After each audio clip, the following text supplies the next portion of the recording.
We've got a lot to talk about with the Pistons today. Let's not waste any time. Let's get into today's episode of the Locked On Pistons podcast.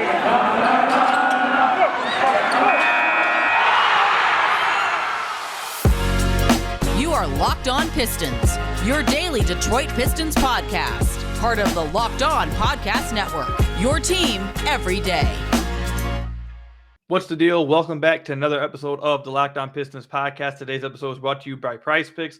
Check out PrizePicks.com and use promo code NBA or go to your app store and download the app today. PrizePicks is daily fantasy made easy.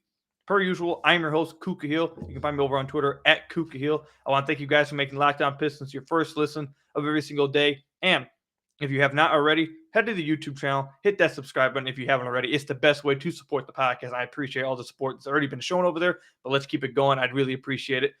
We have a lot to talk about on today's episode of the podcast. So in case you guys didn't listen to yesterday's or 2 days ago, etc., this week's schedule for today's, which is Wednesday when I'm recording it, Thursday and Friday, it will be a different schedule because the Pistons are on this late Western road trip. It has me staying up to like 1 o'clock in the morning. So if you're wondering why, some of these podcasts are being let out in the afternoon instead of early in the morning, that's because that's the reason right there. Once they come back from this Western road trip, we'll go right back to our normal schedule of having all these podcasts early in the morning for you guys on your way to work, or what you're driving kids to your school, to their school, all those kind of things. We'll have the podcast ready for you guys again like that. But just for this week, we're gonna have to go late because the Pistons are just playing way too late. I have work in the morning. I can't stay up that late and then record, then edit, then post. It's just too long of a process. I can't do it. So just for this week, schedule will be different. I apologize for all of that, but hopefully it's not too much of an inconvenience. We got a lot to talk about today. So the first thing I actually want to talk about is some news with Bol Bol. Bol Bol, the guy who's not a Detroit Piston, the guy the Pistons voided the trade that they made for him about a week and a half ago. We came on the podcast. We talked about it with Bryce Simon, who was the host of the Motor City Hoops podcast, friend of the podcast here. We talked about whether, what was the issue? Why did the Pistons void the trade? Did they find something new with Bol Bol? Was it his foot injury from college? Was it not all the way healed? Did they find something else with that? We speculated a lot about it. And then we also talked about how it was a little bit of a weird timing with it as well. Like, are the Pistons just trying to get out of it? Is there really something wrong with them? We talked about everything from front to back. We even talked about Donatas Matajunas, who chimed in and tried calling the Pistons basically they don't know what they're doing, tried saying they like ruining people's careers, how they did his, all this kind of, we covered everything with it and we discussed all possibilities. And for a minute there, it didn't sound like that maybe you guys would get the answer to this. I may or may not have already had the answer, but maybe you guys should respect me a little bit more when I say something, because maybe, just maybe, I know things that you guys may not. But anyways, it came out before we recorded this podcast that Bol Bol has decided to undergo surgery that is going to be about 8 to 12 weeks long on his foot, which, by the way, me and Bryce did speculate on the podcast when it was announced that they voided the trade that it could be his foot injury, and it turns out it is a foot injury. He's having another surgery on his foot. It's going to be 8 to 12 week recovery, so that makes complete sense why the Pistons decided to void that trade. My thing was, you thought that he wasn't going to be able to handle things and that he possibly could get hurt. Then it's worth the risk because that was going to be the risk anyways. You don't know if he was going to be able to handle heavy minutes. You're doing it to find that out. If he wasn't going to be able to play at all anyways because he already had something wrong with him, it makes complete sense. He's a restricted free agent in the summer. The whole idea behind trading for Bol Bol was to use this half of the season to find out, can he handle big minutes? Can he handle a bigger role? Is he a good player? All those kind of things. Then the Pistons would be able to decide in the offseason. Turns out they wouldn't have even got that chance if they made this trade. Obviously, the doctors were right. Probably should have never questioned them. Should never question the Pistons. And no, apparently, Matajunas, they are not some evil company or franchise that's trying to just end young players' careers and just want to ruin their lives and all that kind of stuff. So we got that news with Bol Bol, and I thought, that was it. Right there, Michael Malone lied about him being healthy. The Pistons were right. They found something that the Denver Nuggets might have been hiding. Maybe they didn't even know themselves. Maybe the Pistons doctors found something that the Denver Nuggets doctors didn't know. Either way, Bol Bol decided to take that surgery route. He is out 8 to 12 weeks. So I thought that was going to be all we heard about it. But then a little bit later, we got more Bol Bol news. And apparently this decision and to undergo surgery and this injury has not stopped other teams from taking this chance on Bol Bol, as he was a part of a 3-team trade with Denver, Boston, and San Antonio that sends Bol Bol to the Celtics. So the real reason why I wanted to talk about this, obviously, Bol Bol is not a Detroit Piston. He's not going to be a Detroit Piston this year. But I wanted to give you guys some clarity on that situation because it was a weird situation, no doubt. The Pistons looked like they were excited to get him. The Denver Nuggets obviously give forth their medical information that they have on him, and Rodney McGruder had already went and practiced for the Denver Nuggets. Everything seemed like it was confirmed already, and then out of nowhere, it came that the Pistons had voided it. A lot of people questioned the Pistons, whether they were just stupid, were they trying to get out of a trade, are the Pistons getting cold feet, did they actually find something, are the Denver Nuggets hiding something? Because then Michael Malone came out and said we feel he's healthy, where the Pistons lying. All this kind of stuff came out, and it was a lot of speculation. And you even had, like I said, Madi Yunus. Not only did he spend a day on Twitter destroying the Pistons, he then went on, I think it was Sirius XM radio, and spent like a whole segment on I forget which radio station or what show he was on, but he spent a whole time, like a whole segment, talking about the Pistons and what they're trying to do and what these NBA teams are trying to do with hurting young guys and holding them back and all this kind of thing. So there was a lot of stuff coming at the Pistons because we just didn't know everything.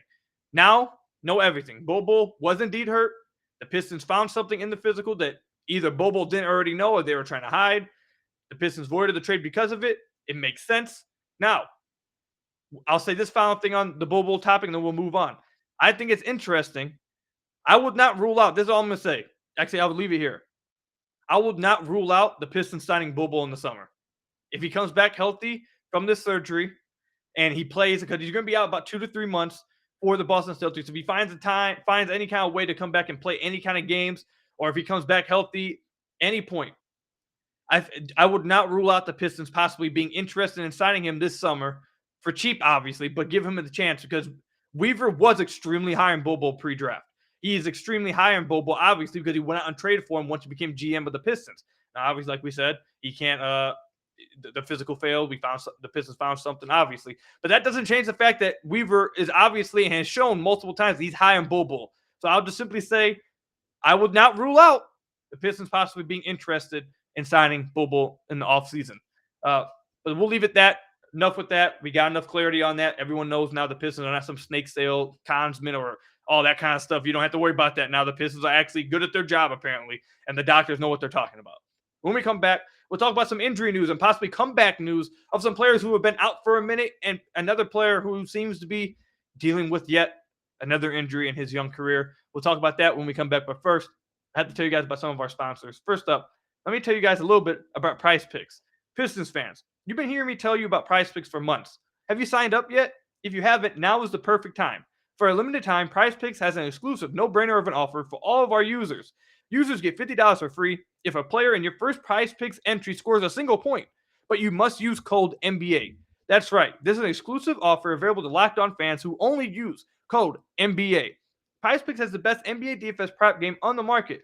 PrizePicks offers more NBA props than any other DFS prop operator and offers all the superstar players as well as bench players, only recording a handful of minutes each game.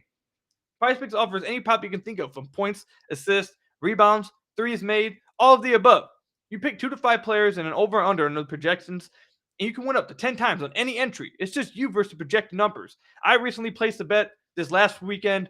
It had, I believe it was Cade Cunningham over on his points and also Matthew Stafford over on his yards. Now, I didn't hit because Matthew Stafford did not go over on his yards. But for that example, you can do mixed sports entries. Like I just said, you can go basketball and football. You can go football and a different sport. You can do all that kind of stuff with PrizePicks. You can take the over on Jared Goff's passing yards when the Lions were still playing, and take the under on Killian Hayes points. You can do that in the exact same entry. So use the award-winning app on both the App Store and Google Play. PrizePicks is safe and it offers faster draws as well. So go to PrizePicks.com today or go to your App Store and download the app. All users that deposit and use our promo code NBA will get a free $50 if your first PrizePicks entry scores a single point. That's right. All users that deposit and use our promo code NBA will get a free $50 if your PrizePicks entry scores a singular point. PrizePicks is daily fantasy made easy. So I want to thank you guys again for making Locked On Pistons your first listen of every single day. We are free and available on all your podcast platforms. Also, head over to the YouTube channel if you haven't already. Hit that subscribe button. I'd really appreciate it. It's the best way to support the podcast. But we have some good news And also some sad news, or I guess let's not call it sad, but a little bit of bad news. But let's keep it a little bit positive here. So we got multiple updates on multiple Pistons who have been dealing with injuries. We got an update on Frank Jackson, who is now training or has been assigned to the Motor City Cruise, which, if you remember, Kelly Olynyk was assigned to the Motor City Cruise a few weeks ago, and he's on his way back. This is good. This means that Frank should be nearing his return soon. So we got update on Frank. It sounds like it was told that Jeremy Grant is also in health and safety protocols. So he's still rehabilitating, coming back from his thumb injury, but also apparently he's now in health and safety protocols as well. So we got an update with Jeremy Grant. But the big update here, the big update that everyone's been waiting for, and I'm telling you this much: 5 years ago, if you had on your bingo card that you'd be this excited for this guy to be not only in a Pistons jersey, but for him to be coming back to the rotation, if you had that on there, you need to go ahead and comment down below or tweet me that you saw this kind of thing coming. I can tell you this much: I sure as hell never would have thought in the cold day in hell that it'd be like this. But Kelly Olynyk, who has not played since November 10th, is probable against the Sacramento Kings tonight. That is big news. Obviously, he's probably going to be on the minutes restriction. If he does indeed play, he's not guaranteed, but probable usually means the guy will play. He'll probably be on a minutes restriction. He won't get the bulk of the minutes that he probably usually would get. However, this is big because we've been talking about the podcast for the past few weeks that I believe that he should be starting ahead of ahead of Isaiah Stewart when he returns to legit shape. What I want to watch for tonight is that, and please, and part of me feels like I shouldn't have to bring this up. I shouldn't have to talk about this, but with the way the Pistons are set up and their coaching staff and the way they go about things, I have to take it upon myself to make sure I ask for this, and hopefully they hear me and they abide by it. In the limited times or minutes that Kelly Olynyk gets tonight, if he does indeed play tonight, please, for the love of God, can at least some of it, I would prefer a lot of it, but at least some of his minutes be matched with Cade Cunningham. Like, it would just be a waste. It's like all we've been waiting for, all Pistons fans have been waiting for, all I've been waiting for is to see Cade Cunningham and Killian Hayes, but we'll get to Killian a little bit later because his news is a little bit depressing.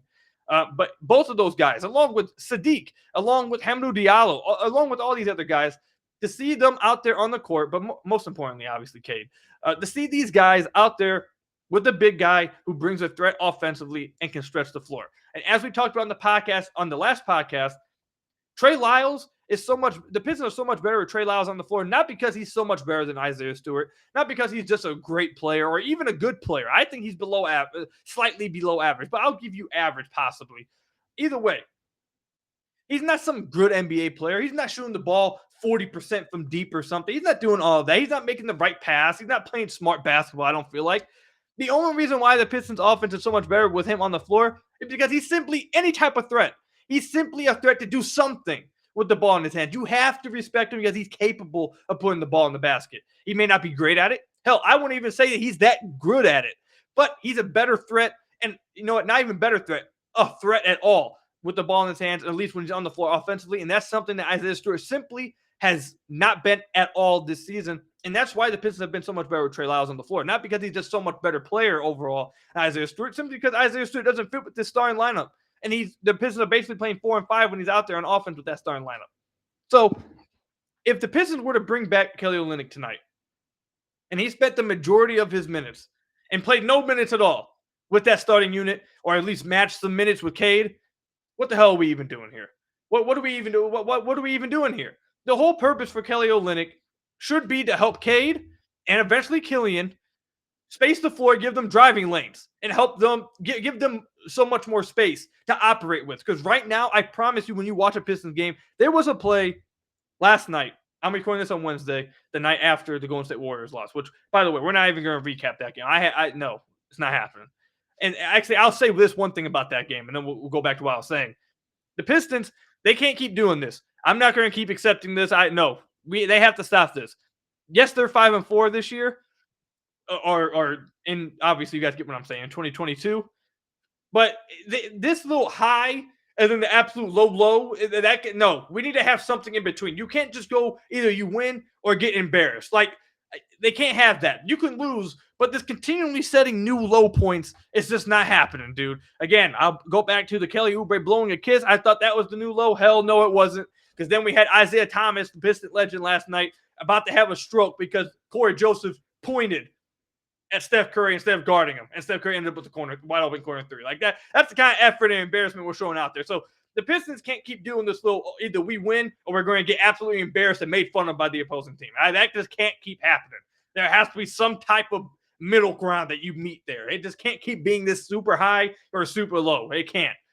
Either way, let me go back to what I was saying. The whole point of Kelly Olynyk is to provide spacing for those guys, to help those guys and give them the most possible spacing. And there was a play against the Golden State Warriors last night that I absolutely just felt so bad for Cade. Cade didn't have a good game, but he's just not being helped with what he's on the court with. He drove, he was at the top of the key, drove right, drove into the lane. Now, you probably could say, yeah, Cade, you probably should make the kick out here. You probably should, pass, make an extra pass to the corner here, blah, blah. You could say all that stuff. But what I want to focus more on is that the fact, I believe this was in the third quarter, he drove right and he jump stopped. And before he could even jump stop, there is legit 4 Golden State Warrior defenders surrounding him, with Isaiah Stewart standing right next to him on the block because he can't space the floor and whatever. There's legit 4 Golden State Warriors surrounding Cade. Like, what's he supposed to do here? What's he supposed to do with that? There's another play that happened as well last night with Killian Hayes. And people were blaming Killian Hayes. No, that's not on Killian Hayes. Killian Hayes drove to the basket with, I believe he was going left, obviously. He drove down the middle, and he handed the ball to Isaiah Stewart right there in the middle of the paint. He just, not passed, like he literally just handed it off to him. So people are like, why are you handing the ball off to someone right there in the middle of the paint? What's the spacing up with that? That's not on Killian Hayes. Why is Isaiah Stewart sitting in the middle of the paint when someone's driving? Why? What kind of spacing is that? Now, Isaiah Stewart had a really good game against the Golden State Warriors. Let me give him his credit. He had a really good game. But those 2 plays in specifically point to just how the starting lab simply just can't work with Isaiah Stewart, the starting center. So I'm not saying play Kelly Olynyk big minutes. Obviously, he doesn't have it conditioning wise yet. I'm not stupid. I played basketball my whole life. I know how this goes. I'm not saying playing big minutes. What I am saying, in the minutes that he does play, at least some of these, at least see how it looks with the guys that you care about, and like Cade and maybe Sadiq, like match his minutes up with them somewhat, so you can see what it looks like to have an actually good spacing, floor spacing 5, who can actually pass and make the right play and actually hit outside shot at like a near 40% clip. Like, can we at least see what that looks like? Can Cade at least have that type of space for a little bit of time? Can Sadiq at least have that type of space for a little bit of time? Can Hamidou Diallo at least have that space for a little bit of time? Like, I don't think that's too much to ask for, but with the way things go and the decisions that get made inside of games and in-game adjustments, that might be too much to ask for. But for me, at least for me, it feels like common sense that, you do that. So we'll see what happens. That's what I'm looking forward to most tonight. If they don't do that against the Kings, I'm going to come on tomorrow's podcast. I'm going to be a pissed off person. I'm going to be incredibly pissed off. It's going to be like a waste. Now, obviously, they may do it farther down the line when he gets healthier and he gets back in conditioning wise. Obviously, I'm not saying they won't ever do it. But I don't see why you can't start now. I don't get it. I don't see why not. So that's where I'm at with it. That's what I'm looking forward to most tonight's game against the Sacramento Kings. When we come back, we'll talk about some sad news, or not. Why do I keep saying sad? There's overall bad news with Killian Hayes, and we'll talk about some other things as well in this Sacramento Kings game tonight to be looking forward to. But before we get into any of that, let me tell you about another one of our sponsors, your guys' favorite sponsor, Built Bar. It's the new year, so that means New Year's resolutions. If yours is about getting fit and eating healthier, make sure you include a Built Bar in your plan. Built Bar is the protein bar that tastes like a candy bar, maybe even better than a candy bar. Built Bar makes it easier to stick to your resolution. Because it tastes so good, you'll actually want to eat it. Unlike other protein bars, which can be chalky or waxy or taste like a chemical spill. You guys know which ones I'm talking about. You want to eat healthy, but it just gets so boring. By like week 3, you might be thinking, this is just not it. Where's all the chocolate at? Well, Built Bars are covered in 100% real chocolate. Built Bars also contain 130 calories, 4 grams of sugar, 4 net carbs, and 17 grams of protein. Compare that to a candy bar, which usually has around 240 calories, 30 grams of sugar, and dozens of net carbs. So here's an idea for the new year. Go to all your secret treat stashes at home, in the pantry, at the office, in the car, wherever. Throw all the sugary or calorie-filled treats and replace them with Built Bars. So when you're craving a snack or a treat,